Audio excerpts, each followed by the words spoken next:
ترین صفت جس کو وہ ہے جو شب کبیر میں بھی آپ چندین مقامات پہ ملاحظہ کرتے ہیں کہ یا اسرا الحاسبین، یا پھر دوسرے مقام پہ یا من فی حساب ہی حیبتو، یہ وہ ذات کی جس کے حساب میں حیبت ہے، یا نعم الحسیب. تو خداوند عالم کی اہم ترین صفات میں سے ایک صفت وہ حاسب، حساب، حسیب ہونا. خداوند عالم وہ تمام انسانیت سے اور تمام لوگوں سے وہ حساب لے گا اور اسرع الحاسبین ہے.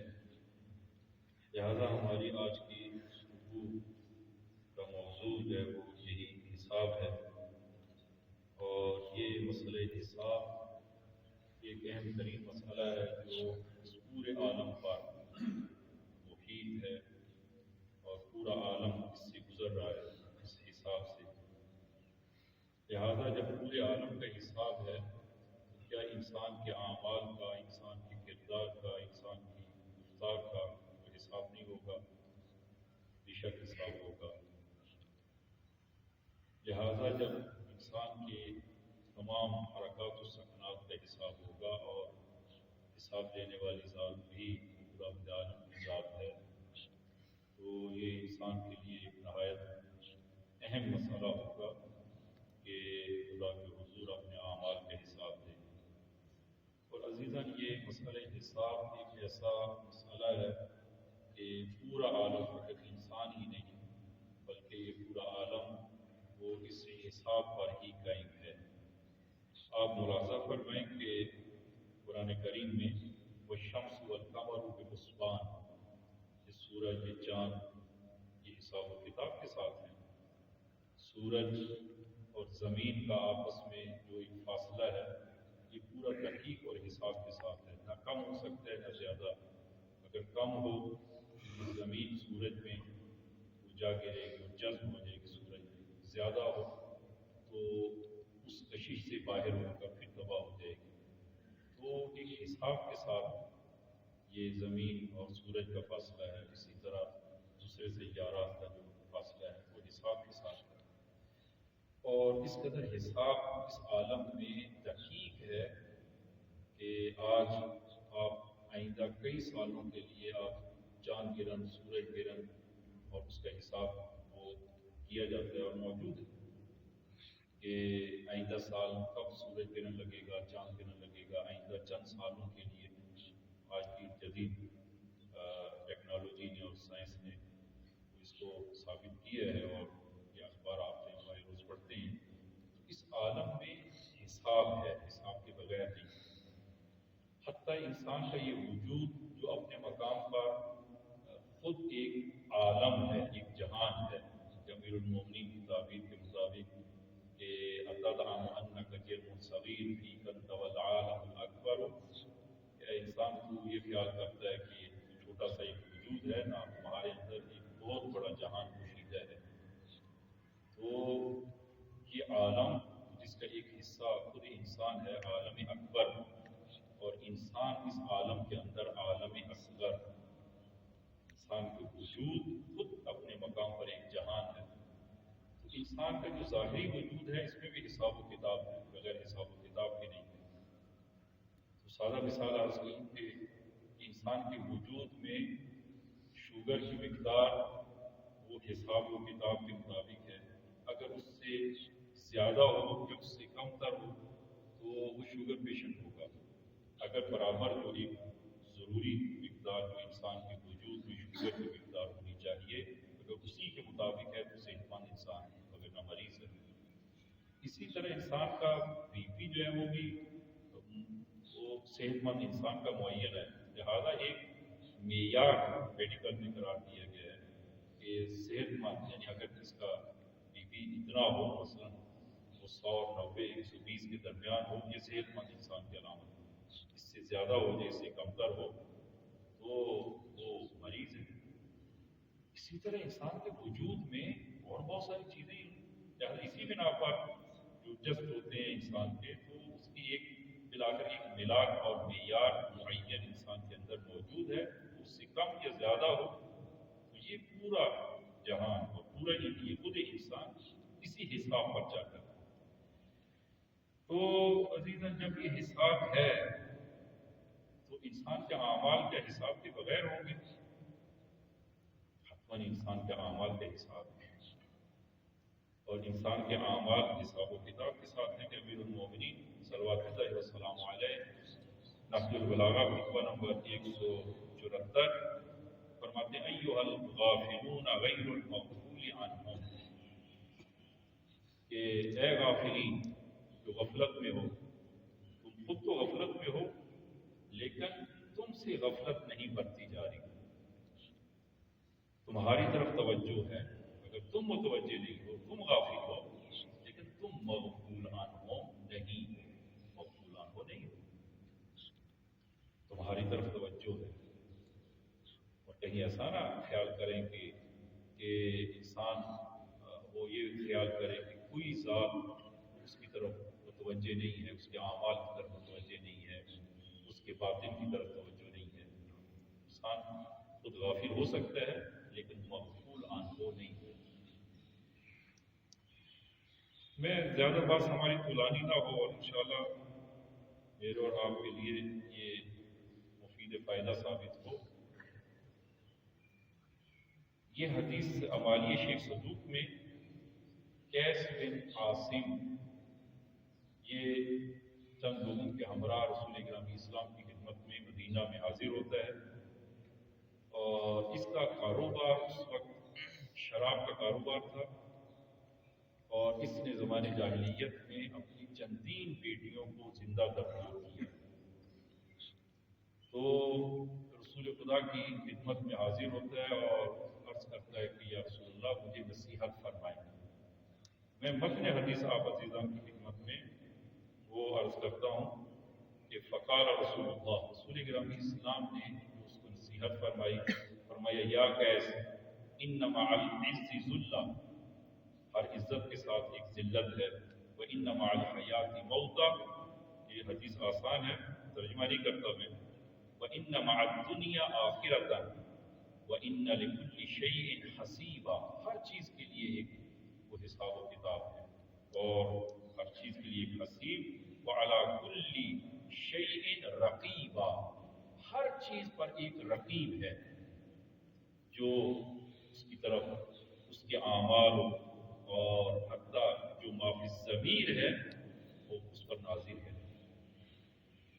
وَإِنَّ لِكُلِّ حَسَنَةٍ ثَوَابًا، اور ہر حسنہ کے لیے ایک ثواب، وَلِكُلِّ سَیِّئَةٍ عِقابًا، اور ہر سیئہ اور بدی کا عقاب ہے، وَلِكُلِّ أَجَلٍ كِتَابًا، وَإِنَّهُ لَا بُدَّ لَكَ يَا قَیس مِن قَرِینٍ، اے قیس ایک قرین لابد اور ضروری جو ہر انسان کے ساتھ جو اس کا ہمدم ہوگا۔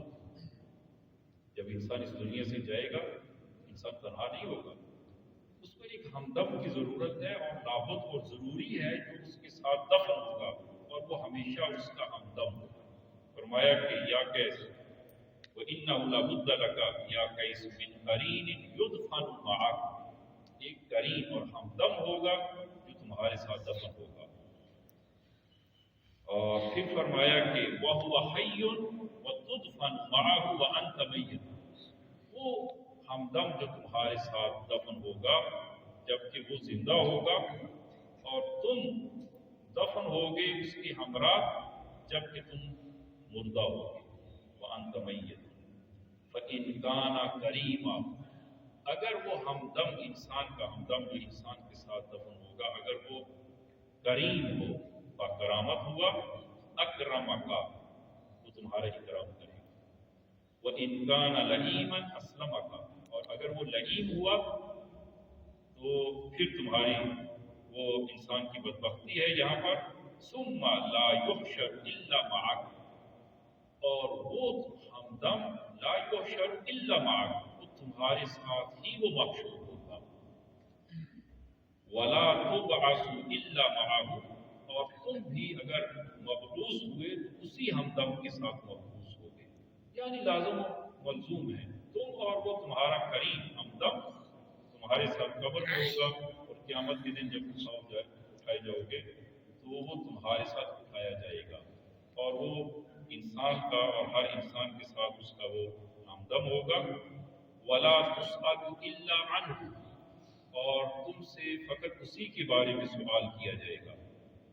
پھر آپ نے فرمایا فَلَا تَجْعَلْهُ إِلَّا صَالِحًا، لہذا جب ایک ہمدم تمہارے ساتھ قبر میں اور روز محشر تمہارے ساتھ ہمدم ہوگا، تو اپنا ایک ہمدم وہ ایک صالح چیز کو اپنا ہمدم کرا۔ فَلَا تَجْعَلْهُ إِلَّا صَالِحًا فَإِنَّهُ إِنْ صَلَحَ آنَسْتَهُ بِهِ، اگر وہ صالح ہوا تم اس کے ساتھ مانوس ہو جاؤ گے، تمہارا اس کے ساتھ دل لگ جائے گا اور تم اس کے ساتھ خوشحال ہوگے۔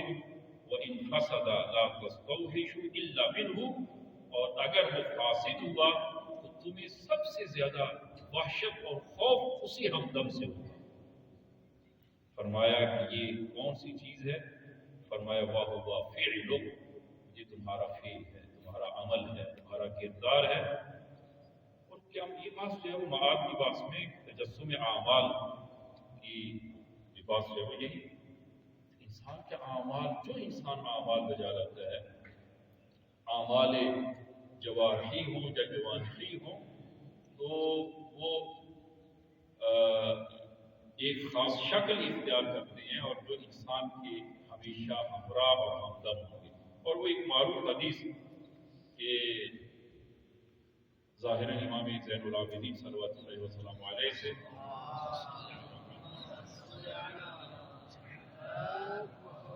فرمایا کہ اذا مات المومن، جب مومن اس دنیا سے رحلت کرتا ہے تو قبر میں 6 چیزیں اور 6 نور اس کے ہمراہ قبر میں داخل ہوتے ہیں۔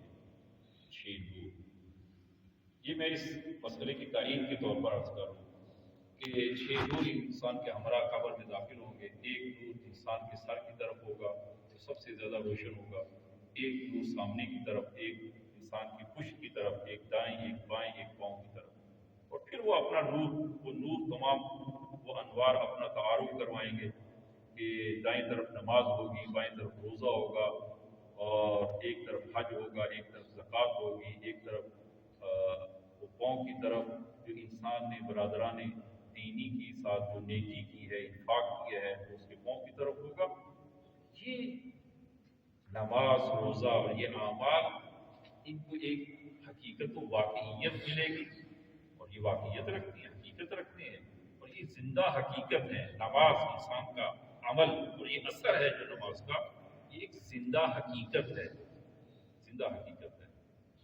اور یہی نماز خدا کی بارگاہ میں پرواز کرتی ہے، یا تو وہ اس نمازی کے لیے دعا کرتی ہے یا اس کے لیے بد دعا کرتی ہے۔ یہی نماز قیامت کے دن انسان کی شفاعت کرے گی۔ تو نماز زندہ حقیقت ہے، زندہ حقیقت ہے۔ یہ اعمال بھی انسان کے ہمراہ وہ ہمدم ہوں گے، وہ انسان کے ساتھ قبر میں اور قیامت میں انسان کے ہمراہ ہوں گے۔ لہذا فرمایا کہ فَلَا تَجْعَلْهُ إِلَّا صَالِحًا۔ لہذا عزیزاً، یہ انسان کے اعمال بے حساب نہیں ہے۔ انسان کی گفتار، انسان کے دیگر اعمال وہ حساب و کتاب کے ساتھ ہیں۔ اور پھر اسی خطبے میں امیر المومنین فرماتے ہیں کہ ایھا الغافلون غیر المغفول عنہم، اور پھر فرمایا ایھا التارکون المعفوظ عنہم۔ تارک البتہ مختلف معنی جو ہے اس کے کیے ہیں کہ بعض نے کہ جو اپنی عمر کو ترک کرنے والا ہے، جو خدا کو ترک کرنے والا ہے، اور یا خدا کی نعمتوں کو ضائع کرنے والا ہے، تو قیامت کے دن خداوند عالم وہ ان سے حساب لے گا اور ان سے مواخذہ جو کرے گا۔ لہذا عزیزاً کہ انسان کے اعمال وہ اس کا حساب و کتاب ہے۔ رسول کریم اسلام صلی اللہ علیہ وآلہ وسلم سے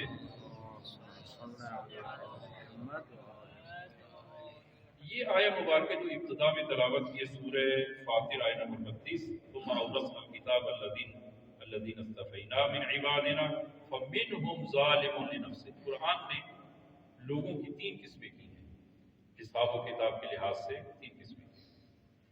بعض لوگ ایسے ہوں گے کہ ظالم لنفسہ، جنہوں نے اپنے اوپر ظلم کیا ہوگا، ان کا حساب کتاب الگ ہوگا، ان کا حساب کتاب اسی طرح سختی کے ساتھ ہوگا. ومنہم مقتصد، اور کچھ میانہ رو ہوں گے کہ جن کے ساتھ حساب میں نرمی برتی جائے گی. اور تیسرا گروہ ومنہم سابق بالخیرات باذن اللہ، اور کچھ ایسے ہوں گے کہ جو خیرات میں سبقت لینے والے ہیں، جو بڑھ چڑھ کر خیرات میں حصہ ڈالنے والے ہیں. فرمایا کہ یہ تین گروہ اور تین قسمیں ہیں لوگوں کی حساب کے لحاظ سے. تو ہم یہ ملاحظہ کریں کہ البتہ انسان خود جو ہے وہ جانچ سکتا ہے کہ میرا ان تین گروہوں میں میرا شمار کہاں پہ ہوتا ہے. آیا ظالم لنفسہ ہے یا مقتصد ومنہم مقتصد میں ہے یا سابق بالخیرات. تو عزیزان انشاءاللہ وہ ہمارا شمار انہی سابق بالخیرات باذن اللہ، انہی میں ہمارا جو ہے وہ شمار ہو. لیکن اس کے لیے عزیزان کچھ شرائط ہیں، کچھ شرائط. اس آیت کے ضمن میں امام زین العابدین صلوات اللہ وسلم علیہ سے اللہم صلی علی محمد آپ سے حدیث ہے کہ قیامت کے دن ایک گروہ، البتہ روایات میں اور آیات الہی میں، کہ کچھ لوگ جنت میں داخل ہوں گے برق رفتاری کے ساتھ. یعنی اتنی جلدی وہ جنت میں جائیں گے جس طرح کہ وہ بجلی جیسی وہ رفتار کے ساتھ. کچھ جو ہے وہ گھوڑے کی اس رفتار کے ساتھ جائیں گے، کچھ عام پیدل چلنے والی کیفیت سے، اور کچھ رینگتے رینگتے جائیں گے.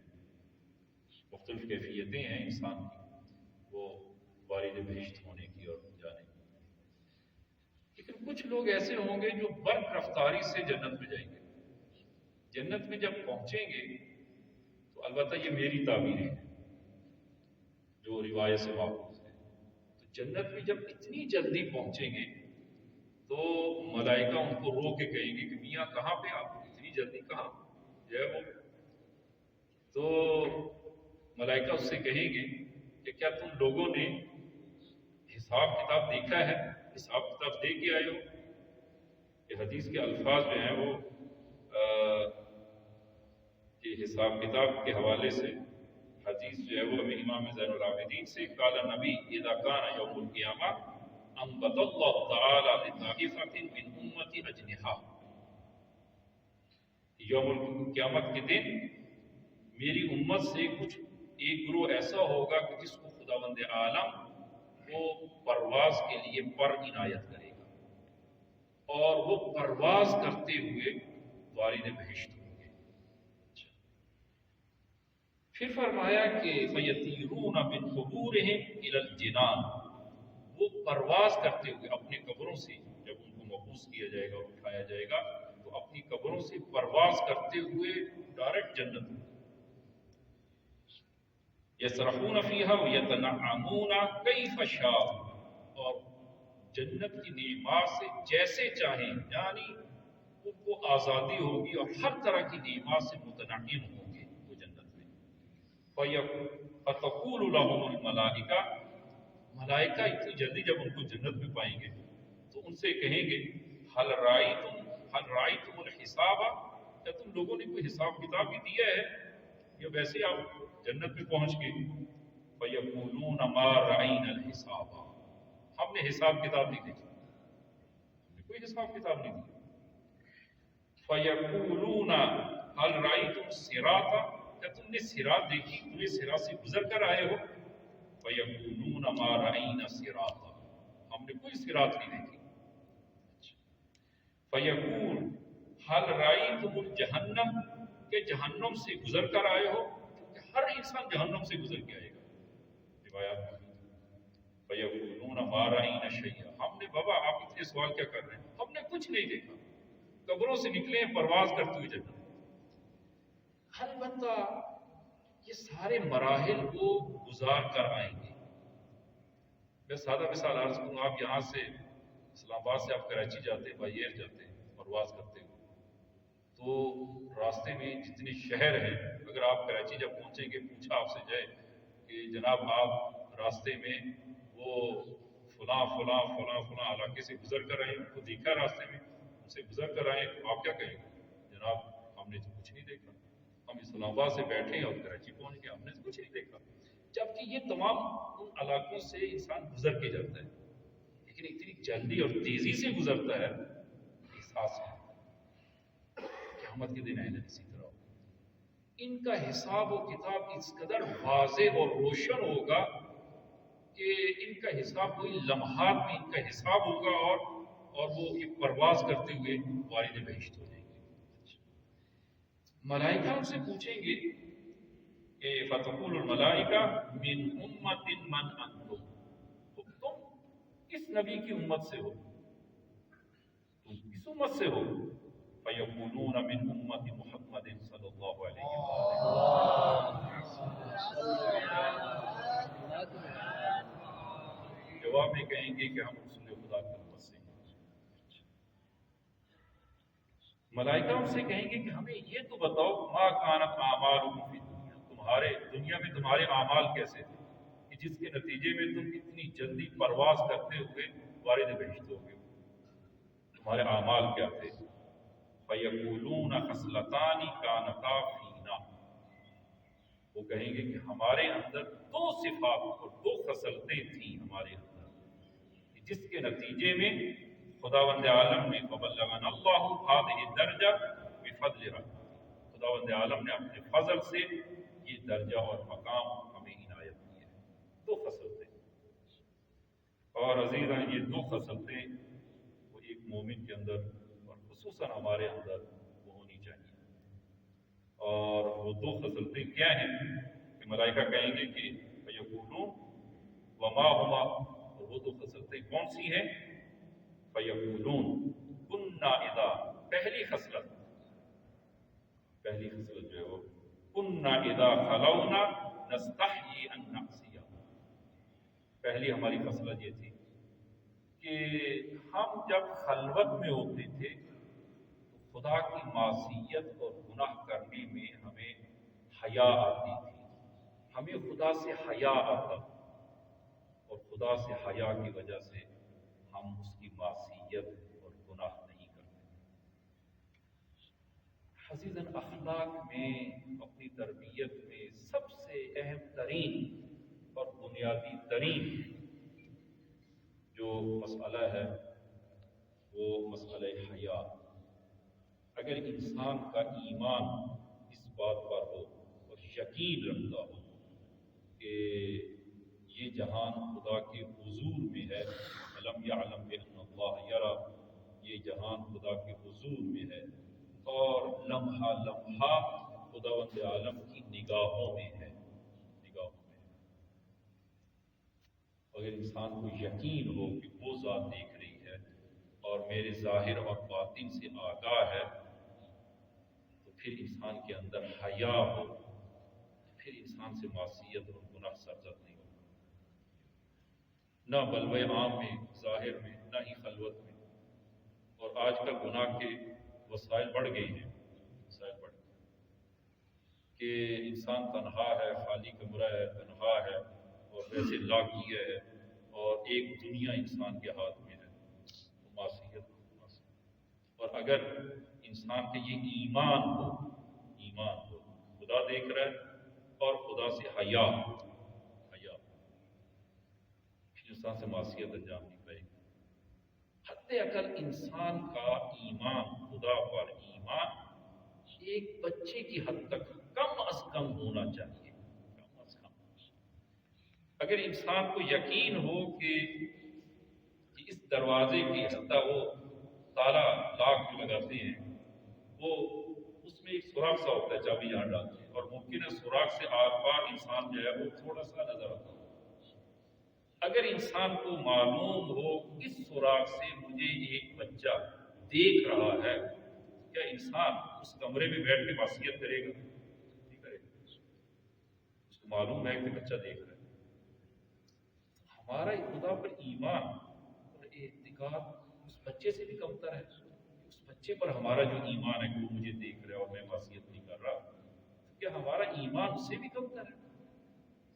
پر ایمان اور وقت بھی میں عرض کروں روایات موجود ہیں، روایات موجود ہیں، انسان جس وقت گناہ اور معصیت میں مشغول ہوتا ہے ایمان ختم ہو جاتا ہے، ایمان نہیں ہوتا، بے ایمان ہوتا ہے، معصیت کے وقت انسان کے اندر ایمان وہ رخصت ہو جاتا ہے، ان لمحات میں ایمان نہیں ہوتا۔